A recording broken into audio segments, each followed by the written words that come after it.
एक और एग्जांपल है चार्ज पार्टिकल के मोशन की, इसको बोलते हैं साइक्लोइड मोशन। हम पहले इसको थोड़ा थ्योरेटिकली समझेंगे कि ये किस तरह से हो रहा है। इसमें क्या होता है, इसमें यूनिफॉर्म इलेक्ट्रिक फील्ड और यूनिफॉर्म मैग्नेटिक फील्ड दोनों है, but now they are acting at perpendicular to each other, in direction perpendicular to each other. तो इस केस में ना हमारे पास रीजन ऑफ स्पेस में ऐसे इलेक्ट्रिक फील्ड ऊपर की तरफ लगी हुई है। ये हमारा एक्स एक्सिस हो गया, ये Z axis, this is X axis, this is Y axis, this is Z axis. Electric field इस डायरेक्शन के अलॉन्ग लगी हुई है, जेड के अलॉन्ग। मैग्नेटिक फील्ड इधर लगी हुई है, एक्स एक्सिस के अलॉन्ग, लाइक दिस। ठीक है, अब यहां पर एक चार्ज पार्टिकल है जिसको हम यहां पे स्टार्ट करने वाले हैं। इसको रिलीज करेंगे ओरिजिन से।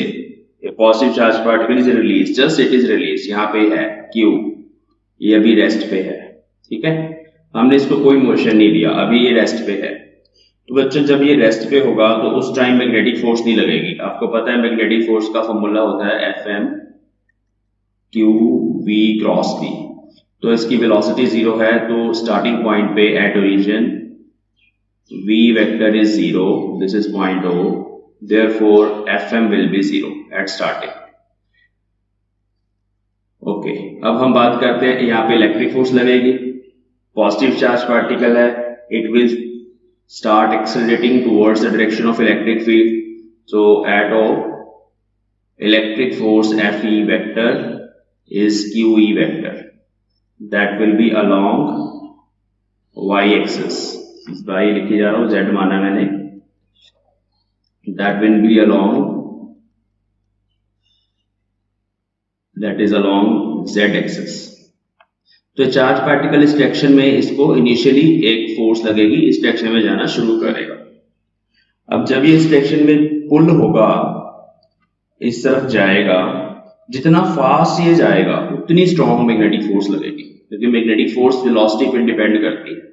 तो ये जितना ज्यादा फास्ट होगा उतनी ज्यादा स्ट्रॉन्ग होगी मैग्नेटिक फोर्स, और वो किस डायरेक्शन में लगेगी, लेट अस सी। अब इस टाइम पे चार्ज पार्टिकल की वेलोसिटी इस डायरेक्शन में है, जब ये स्टार्ट हुआ इनिशियल वेलोसिटी 0 थी, अभी इस डायरेक्शन में है। ठीक है, तो आप देखिए यहाँ पे magnetic force V cross B करेंगे, अपनी फिंगर्स को रखेंगे इस Z एक्सिस की तरफ और इनको कर्ल करेंगे बाहर की तरफ, X एक्सिस की तरफ, V क्रॉस B करके देखें, एंड यू विल रियलाइज इस चार्ज पार्टिकल पे जो फोर्स लग रही है वो इस डायरेक्शन में लगेगी, स्टार्टिंग पे मैग्नेटिक फोर्स। और ये जो वेलोसिटी है बच्चों, ये कांस्टेंट वेलोसिटी नहीं है, ये velocity with respect to time अभी चेंज हो रही है, क्योंकि ये चार्ज पार्टिकल एक्सेलरेट कर रहा है, इसके ऊपर ये फोर्स लग रही है। अगर ये फोर्स है तो उसका एक्सेलरेशन स्टार्टिंग पे हो जाएगा QE/m। ठीक है, this is acceleration of charge particle. तो this velocity is not constant. So as the velocity increases the magnetic force in this direction will increase। ठीक है, तो उस वजह से क्या होगा, ये पार्टिकल जो है ऊपर जा रहा है, ठीक है, ऊपर जाने की कोशिश कर रहा है, बट मैग्नेटिक फोर्स इधर लग रही है, तो ये ना इधर y एक्सिस की तरफ ऐसे बेंड होना शुरू हो जाएगा, क्योंकि फोर्स इस डायरेक्शन में लग रही है। तो इस तरह से स्टार्टिंग में इसकी ट्रेजेक्टरी बनेगी। अब अगर मैं इस पॉइंट पे बात करूं, इस पर्टिकुलर पॉइंट पे you can see the velocity vector is in this direction, v vector, और मैग्नेटिक फील्ड बाहर की तरफ है। आप V क्रॉस B करके देखें तो आपको नजर आएगा कि अब मैग्नेटिक फोर्स इस पॉइंट पे डाउनवर्ड लग रही है। V क्रॉस B करेंगे, अब यहां पे मैग्नेटिक फोर्स नीचे की तरफ लग रही है। ठीक है, करके देखिए, इस तरफ आपने इस पॉइंट पर अपनी राइट हैंड की फिंगर्स को रखना है, और बाहर की तरफ X एक्सिस जिधर मैग्नेटिक फील्ड है उधर आपने फिंगर्स को घुमाना है, तो आपका थंब डाउनवर्ड डायरेक्शन में आएगा, तो आप फोर्स डाउनवर्ड लगेगी। अब जब फोर्स डाउनवर्ड लगेगी तो ये चार्ज पार्टिकल की जो ट्रेजेक्टरी है वो इस तरह से बेंड होना शुरू होगी। अब जब ये नीचे की तरफ आ रहा है तो you can see it's motion is now against the electric field, क्योंकि ये नीचे की तरफ आ रहा है ना, तो जब इलेक्ट्रिक फील्ड ऊपर लगी हुई है लाइक दिस और it is coming toward down opposite to electric field, तो अब ये डीएक्सेलरेट होगा। डीएक्सेलरेट होने का मतलब है कि वेलोसिटी का जो मैग्नीट्यूड है, मतलब speed of charge particle, it will start decreasing, क्योंकि ये अगेंस्ट द इलेक्ट्रिक फील्ड अभी जा रहा है। तो इस तरह से ये किसी ना किसी पॉइंट पे जब पहुंचेगा वहां जाके रुक जाएगा, क्योंकि पूरी तरह से इलेक्ट्रिक फील्ड ने उसको डीएक्सेलरेट कर दिया, उसकी वेलोसिटी 0 है, यहाँ पे दोबारा रेस्ट पे आ गया। अब जब ये दोबारा रेस्ट पे आ गया, सेम कहानी वही, यहाँ पहुंच गया, रेस्ट पे है, अब 0 वेलोसिटी है इसकी, दोबारा से इलेक्ट्रिक फील्ड जो है एक्ट करना शुरू करेगी, ये दोबारा से ऊपर जाने की कोशिश करेगा, लेकिन मैग्नेटिक फोर्स उसको राइट साइड में पुल करेगी। तो इस तरह से सेकेंड पार्ट, इस तरह से नेक्स्ट पार्ट। तो such kind of trajectory of charge particle is called cycloid motion, और ये तब होता है जब चार्ज पार्टिकल इलेक्ट्रिक और मैग्नेटिक फील्ड के रीजन में मूव कर रहा है और दोनों फील्ड्स एक दूसरे के परपेंडिकुलर है। यहां ये ध्यान रखना है आपको कि हमने चार्ज पार्टिकल को जस्ट रिलीज किया है फ्रॉम रेस्ट, ठीक है। तो here Q is released from rest, from point O, मतलब O पे वो रेस्ट पे है। Initially it will experience Fe along Z axis. It will have some velocity v vector along Z axis which is increasing in magnitude,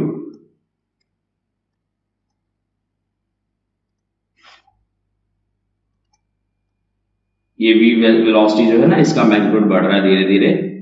Why? Because of electric field, because it is accelerating. Okay, so let us suppose this is point P. Therefore, the magnetic force starts pulling it towards y-axis, and at P it will return back to y-axis. Here Fm is downward, is opposite to z-axis. You can see point P पे जो magnetic force है वो नीचे की तरफ लग रही है, ठीक है। So now it will move against the electric field.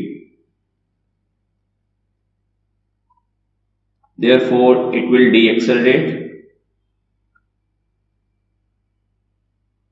Deaccelerate का मतलब है इसकी स्पीड कम होगी and eventually comes to rest.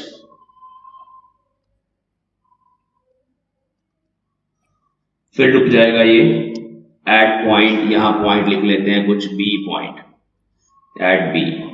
This is OPB, ठीक है। तो again it will follow the same path, same trajectory, and this motion is called cycloid motion. So as there is no force on particle along x-axis, बाहर की तरफ कोई force नहीं लग रही, तो it will remain, it will move in YZ plane. Y axis हमारा इस तरफ है, Z एक्सिस ये है, तो ये इसी प्लेन के अंदर ऐसे मूव करेगा। ओके, तो अगर हम इसकी पोजीशन की बात करें, एट एनी टाइम t, इसकी पोजीशन हम कैसे लिख सकते हैं? Its position is given as x coordinate 0, y coordinate की कुछ वैल्यू एट टाइम t, और z कोऑर्डिनेट की भी कुछ वैल्यू एट टाइम t। तो this can be the coordinates और point where it is at time t. Okay, now this can be written as position vector, that is yj cap plus zk cap. This is the position of the charged particle at any time t, and if you want to calculate velocity, v vector, velocity of particle, that can be written as just differentiation of it, y dot j cap plus z dot k cap. इस तरह से हम velocity लिख सकते हैं। अगर हमें coordinates पता है y कोऑर्डिनेट और z coordinate, you can write velocity vector. So now what is v cross b? Let us calculate the factor of v cross b, क्योंकि हमें लॉरेंट्ज फोर्स कैलकुलेट करने के लिए चाहिए, तो उसको हमें कैलकुलेट करना है i cap, j cap, k cap.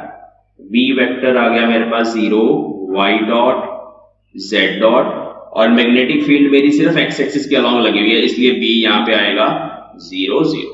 ये हमारी सिचुएशन है। Magnetic field is only along x axis like this. तो अभी मैं सिर्फ b क्रॉस b का फैक्टर अगर कैलकुलेट करूंगा, क्रॉस प्रोडक्ट करना है सिंपली, वो आपको आता ही है, b z dot j cap minus b y dot k cap. This is the v cross b factor. So what is the total force acting on the charge particle? q v cross b, ये magnetic force आ गई, plus QE, ठीक है, ये electrostatic force आ गई। तो इसको हम ऐसे लिख लेते हैं, Q electric field is E which is along Z axis, E K cap लिख दिया मैंने इसको, प्लस मैग्नेटिक फोर्स में ये जो V क्रॉस B का फैक्टर है हम ऑलरेडी कैलकुलेट कर चुके हैं, इसको यहां लिख लेंगे, B Z dot J cap minus B Y dot K cap, ये आ गया, ठीक है। और this is the force acting on the particle. Now I want to write its acceleration. This can be written as mass times acceleration of charge particle, है ना, इसको ऐसे लिख सकते हैं। अब इस इक्वेशन को नेक्स्ट शीट पे देखिए कैसे लिखेंगे हम। एक्सेलरेशन को भी हम लिख सकते हैं in terms of position coordinates, वो मैं लिख रहा हूं। ये यहां तक हमारे पास इक्वेशन है, ये फोर्स है, इस तरफ हमारे पास नेट फोर्स लग रही है चार्ज पार्टिकल पे, और न्यूटन सेकेंड लॉ से it is mass times acceleration. तो this can be written as, left hand side will remain as it is, and right hand side पे मैं लिख लूंगा मास टाइम्स, देखिए वेलोसिटी वेक्टर को दोबारा से डिफरेंशिएट करेंगे तो एक्सेलरेशन आ जाएगा y double dot j cap plus z double dot k cap. Double dot का मतलब होता है दो बार डिफरेंशिएट कर दिया। चलिए, तो अब यहाँ पे हमारे पास फोर्स के कंपोनेंट्स हैं जो अलग अलग हो जाएंगे। देखिए, ये J कंपोनेंट या Y कंपोनेंट ऑफ फोर्स, उसको अलग कर लेंगे, और इसी तरह से हमारे पास एक आएगा Z component of force, K cap component, उसको अलग कर लेंगे। तो this can be written as QB Z dot, ये वाला component QB Z dot, this is equal to my double dot, very important equation। second is QE, यहां से आया QE minus QBY dot, this is equal to mz double dot, mz double dot, ठीक है। तो this is actually, let me write here, what is this? This is Y component, the component of force along y axis। कौन सी force? Net force, ठीक है, जो उस पे लग रही है। And this is the component of force along z axis, z component. चलिए, तो ये हमारे पास आ गए दोनों कंपोनेंट्स। Okay, now put QB by m factor, QB by m factor is equal to omega. ये होती है साइक्लोट्रॉन फ्रीक्वेंसी, ये यहाँ पे यही रहेगी, क्योंकि मैग्नेटिक फील्ड के कारण जो रेवोल्यूशन हो रही है पार्टिकल की, उस रेवोल्यूशन की जो एंगुलर फ्रीक्वेंसी है, that is cyclotron frequency. This frequency do not depend upon speed of particle, जितनी मर्जी स्पीड, अब यहाँ पे v वेरी कर रहा है, v स्पीड चेंज हो रही है with respect to time, but ये साइक्लोट्रॉन फ्रीक्वेंसी स्पीड पे डिपेंड नहीं करती। तो ये फ्रीक्वेंसी साइक्लॉइड मोशन में भी सेम रहेगी। ये वो फ्रीक्वेंसी है जिससे पार्टिकल ऐसे घूम रहा है, जैसे हाफ सर्कल कंप्लीट कर रहा है, तो यहां से हाफ टाइम पीरियड आएगा, हाफ टाइम पीरियड को डबल कर देंगे, फुल टाइम पीरियड आएगा, उसको 2 पाई बाय टी कर देंगे तो ओमेगा आ जाएगा। वो सेम फ्रीक्वेंसी ही होगी QB by m, ठीक है। अब इसको हम यहाँ पे पुट करेंगे तो m नीचे आ गया यहाँ पे, फ्रॉम दिस इक्वेशन इसको 1 ले लेते हैं, इसको 2 ले लेते हैं, तो फ्रॉम 1 m नीचे आ जाएगा, यहाँ omega z dot y double dot बन जाएगा। एंड फ्रॉम 2, यहां पर भी m डिनोमिनेटर में आएगा जब हमारे पास, तो यहां पे हम पहले लिख लेते हैं इसको Q E by M minus Q B by M Y dot is equal to Z double dot. Okay, now here it is omega, omega मुझे कॉमन लेना है, तो हम क्या करेंगे, यहाँ b से मल्टीप्लाई और b से डिवाइड करेंगे इन दिस पार्ट। तो यहाँ मैंने b लिख दिया और नीचे भी m के साथ b लिख दिया, कोई फर्क नहीं पड़ेगा। अब ये क्यू बी बाई एम यहाँ पर भी है, क्यू बी बाई एम यहाँ पर भी है, उसको कॉमन ले लेंगे। यहाँ बचेगा e by B minus Y dot is equal to Z double dot, और ये जो क्यू बी बाई एम है उसको हम ओमेगा पुट कर देंगे, omega e by B minus Y dot is equal to z double dot. So this is the second equation. So these are two differential equations which can give you the trajectory of the particle. Let us write on next sheet. ये दोनों equations बहुत important हैं। एक है हमारे पास, therefore we get y coordinate के लिए या acceleration का जो y component है y double dot is omega z dot, और और एक्सेलरेशन का जो z कंपोनेंट है z double dot that is equal to omega e by b minus y double dot. So these are the differential equations of cycloid motion.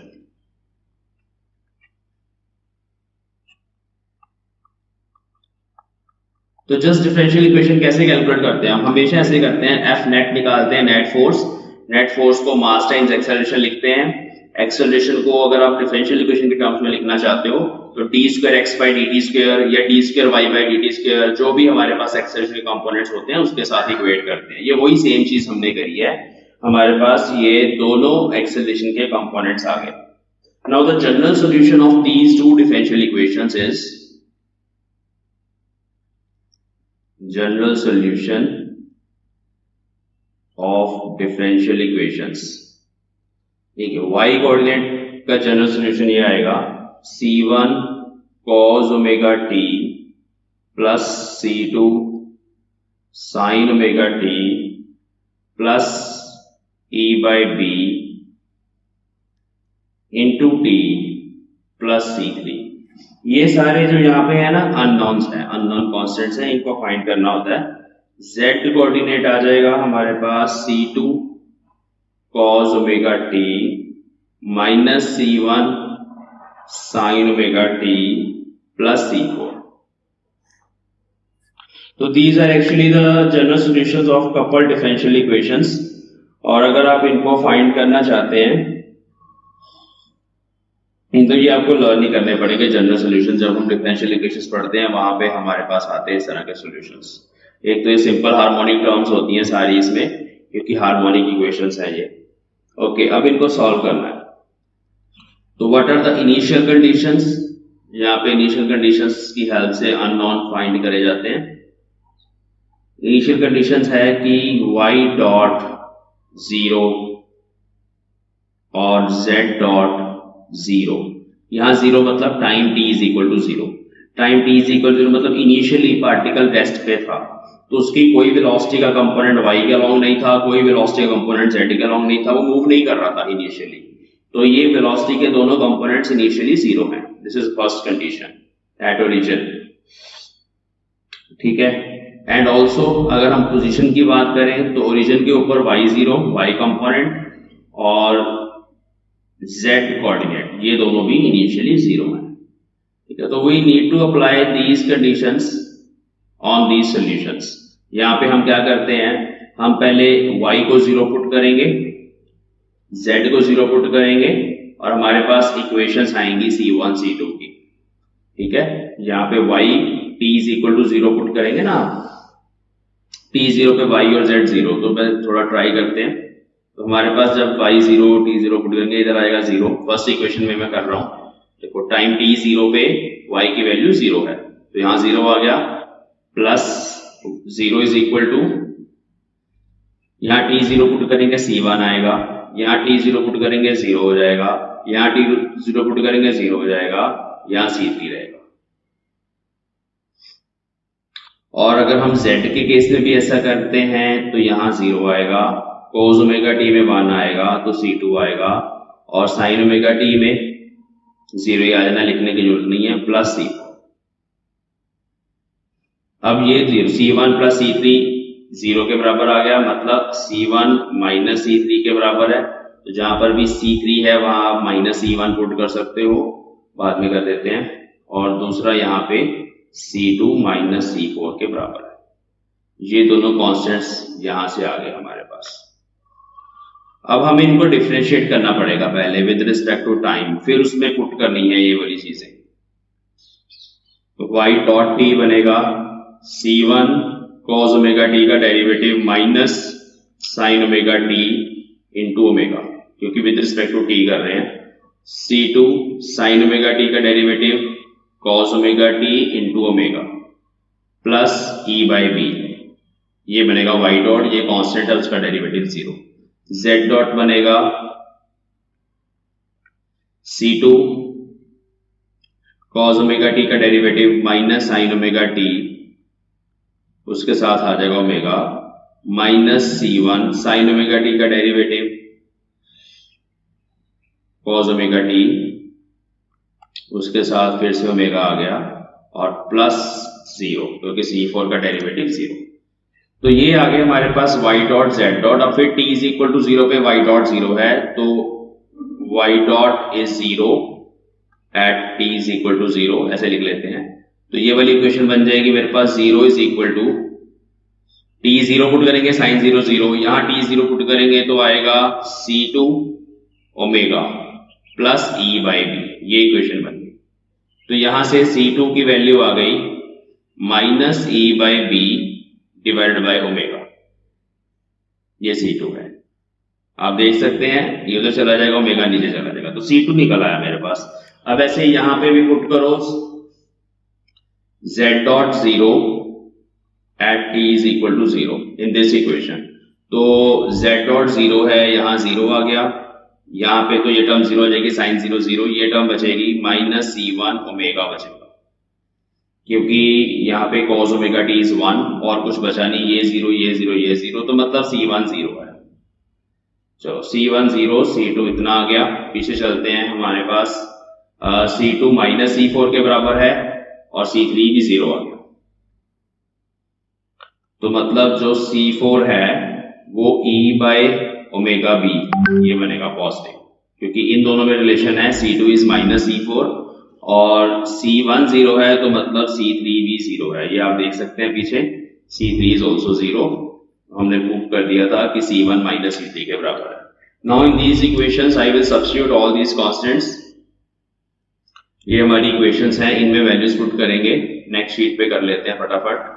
तो ये बन गया yt is equal to C1 0, ये term खत्म हो गई, C2 के साथ ये पुट करेंगे minus e by omega B sine omega t plus e by B t, C3 0 है, और z of t is C2 again minus e by omega B cos omega t minus C1, C1 0 है, C4 इतना है, तो C4 is positive e by omega B. इसको थोड़ा अच्छे से सिंप्लीफाई करके लिख लेते हैं। e by omega B common, अंदर बचेगा ओमेगा t, क्योंकि यहां ओमेगा नहीं था लेकिन मैंने ओमेगा कॉमन ले लिया, माइनस साइन ओमेगा t। इसको भी थोड़ा अच्छा बना के लिख लेते हैं। इसमें भी e by omega be constant factor बाहर लिख लेंगे, अंदर बचेगा 1 minus cos omega t। So these are the two equations which are giving you y coordinate and z coordinate at any time t। यहाँ पे जस्ट आपको t पुट करना है बच्चों, t मतलब टाइम पुट करना है, ओमेगा साइक्लोट्रॉन फ्रीक्वेंसी है, यहाँ पे न्यूमेरिकल प्रॉब्लम्स के लिए बता रहा हूँ, q v by m। Omega की वैल्यू डिपेंड करेगी मैग्नेटिक फील्ड की वैल्यू पे, चार्ज पार्टिकल की चार्ज बाय मास रेशो पे।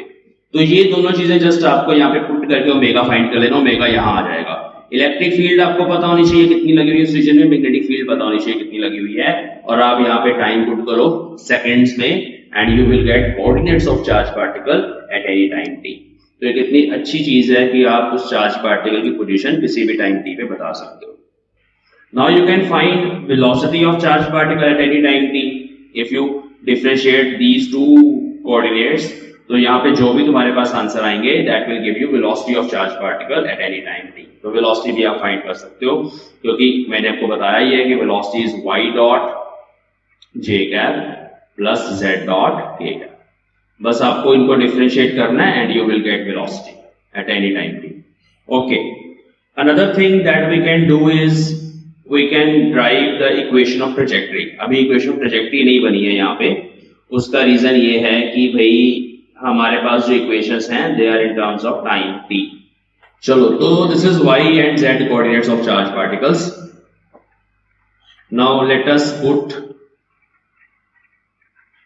e by omega b as capital R just for convenience। मतलब कि यहां बार बार नहीं लिखना पड़ेगा।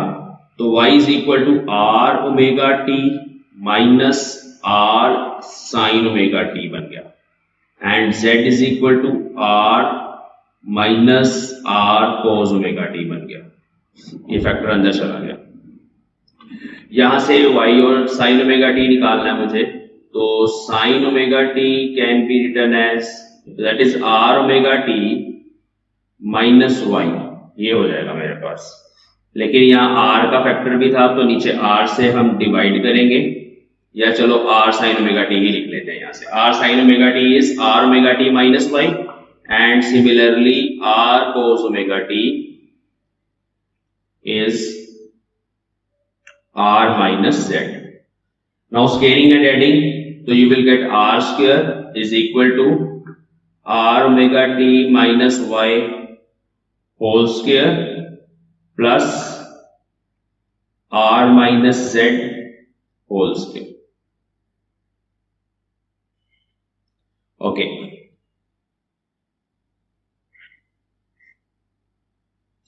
so this is equation of circle। you can see y square plus z square is equal to r square। r is the radius of circle, so here r is e by omega b is radius of circle.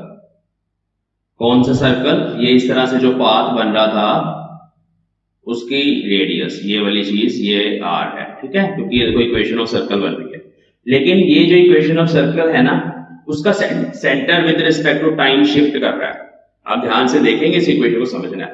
देखो, z axis के along centre shift नहीं कर रहा, हमारा इधर y axis था, इधर हमारा z एक्सिस है जैसे हमने माना, और इधर x एक्सिस है। तो z एक्सिस के अलोंग तो r माइनस z का होल स्क्वायर आ रहा है, रेडियस माइनस z, ठीक है, का होल स्क्वायर। उसमें t नहीं आ रहा, टाइम नहीं आ रहा इस फैक्टर में। तो z स्क्वायर के अलोंग, z एक्सिस के अलोंग तो सेंटर वहीं पे है जहां है। यहाँ पे r omega t minus Y है ना, तो y एक्सिस के along centre with respect to time shift हो रहा है। जैसे अभी मान लो सेंटर यहाँ पे है, फिर थोड़ी देर बाद सेंटर यहाँ पहुंच जाएगा, फिर यहाँ, और ये शिफ्ट कर रहा है y एक्सिस की तरफ, वो मुझे यहाँ से पता चल रहा है। तो this is equation of cycloid motion, equation of trajectory